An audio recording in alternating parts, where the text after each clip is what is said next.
So what about HTTPS? The examples I've used so far are HTTP, it's a text format. HTTPS would run to a different port, 443 instead of 80.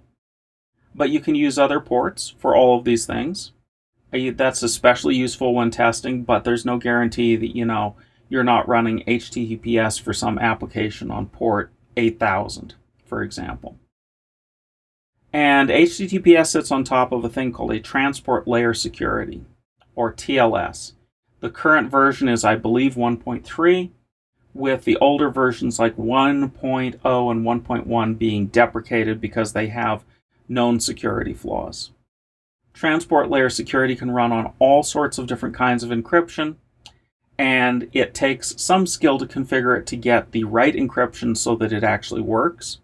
There are other things like forward security that takes even more encryption so that in the future the keys are consistently changing.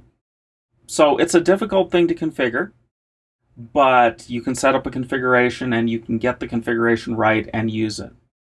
The encryption that is used is a combination of public key and AES encryption. At the beginning of its communication, when TLS is setting up, the most common thing these days is to use an encryption scheme called ECDSA with either 128-bit or 256-bit encryption keys.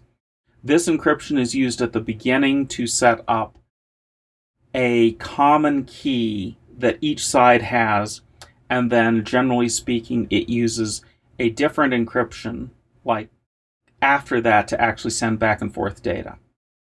So that's one common scenario. The reason for that is that the other encryption that it uses is just as secure and doesn't have the limits of a public key encryption system. The ECDSA is used for the public key part to get things initialized at the beginning.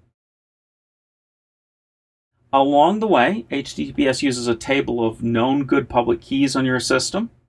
There are some special keys called root certificates that are issued by a company called VeriSign that has been around since the beginning of the web.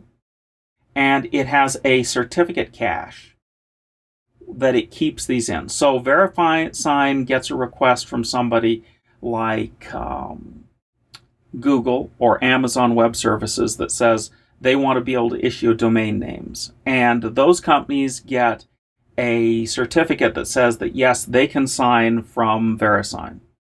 And then they take that certificate and you buy a domain name, and then your domain name is signed by these other sub-certificates. So this is a chain that all goes back to a root trust, which is VeriSign. And as long as you can be somewhere down this chain and check your signature is valid for this particular thing, and that leads me back to somebody whose signature is valid, and that leads me back to some signing authority like Google or Amazon or GoDaddy whose signature is valid, and that leads me back to a root certificate that is valid. This chain of trust allows you to establish that this is a valid certificate.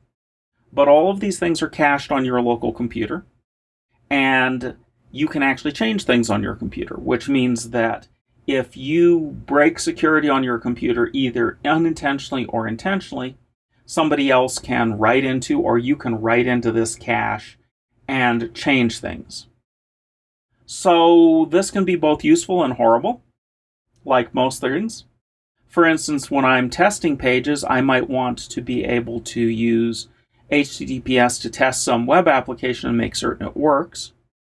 I want to test it on my local computer. So I might actually change it so that localhost is one of these valid host names that is signed. And to do that, I would just set up a signing authority of my own, put that into my cache, and then turn around and sign a certificate for it, so I become my own signing authority. And that way I can do https://localhost, 8991 port and start using it. The reason I need to do this is because before deploying applications that go to the web on a site like this, I have to verify that they actually work. And the browsers behave differently for HTTPS. For instance, they treat cookies differently, and there are certain cookie settings that you can only use if you're doing it with an HTTPS connection. So I have to test this way, and I've got to set something up to do this.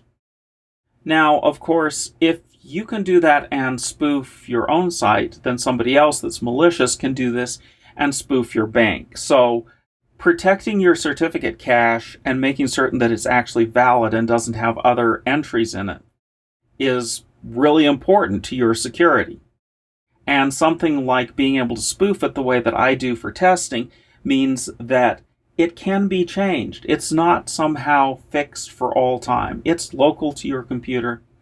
And one of the big updates that has to happen all the time is updates to the security cache that hopefully are coming from a trusted source, like Apple for Macintoshes or Windows for a Windows system. How dangerous is this that you can actually change this certificate cache? Suppose that you have some malicious software that did this, changed the cache, and fixed a signing authority in the local cache on your system so that it can replace some domain name that it wants to watch. So it's going to replace the domain name so that when you browse to your bank, let's say, instead of you getting your bank, you get a server on your local system or a remote server that is listening in on what you're doing. The purpose of HTTPS is to encrypt it so you can't do this. But now, since it's a signing authority on your computer, it can take the encrypted messages. Your computer says, yeah, this is a valid destination, and decrypt the message, save data, listen in, change the message, or add new messages, re-encrypt all of this stuff, and send it on to your destination, your bank. And it can use the bank's pages to do this so it looks just the same to you, and you get the little green padlock symbol up in the bar that says, yeah, everything is fine. But guess what? Now you have a malicious actor in the middle being a proxy. So what about dynamic content? That's mostly what you're interested in. If everything were static, it would be easy. And there are some amazing static sites out there. NPR is one. The entire site is built to be static pages that they update whenever they publish a new article. But it's all static, and consequently this internet scale site runs on a tiny server and has almost no cost to running it. It's a very efficient way to do things. But lots of stuff is dynamic content over the web. When you use Gmail and delete a mail, that's definitely not static content. It's actually updating a database at Google that makes the changes for that deleted email. Inside the server, there will be some sort of a communication endpoint. This is all the stuff that's way down from, mail.google.com / and then you get this communication endpoint that calls a function. The example I'm using is API version 1 delete email. I know Google doesn't use that exact path, but that's a good example. And it calls some handler, delete email, with a request. In the language Go, you could set one of these up that has a function call like this. For status, you could say resp handle status. And if we actually go and do exactly that for some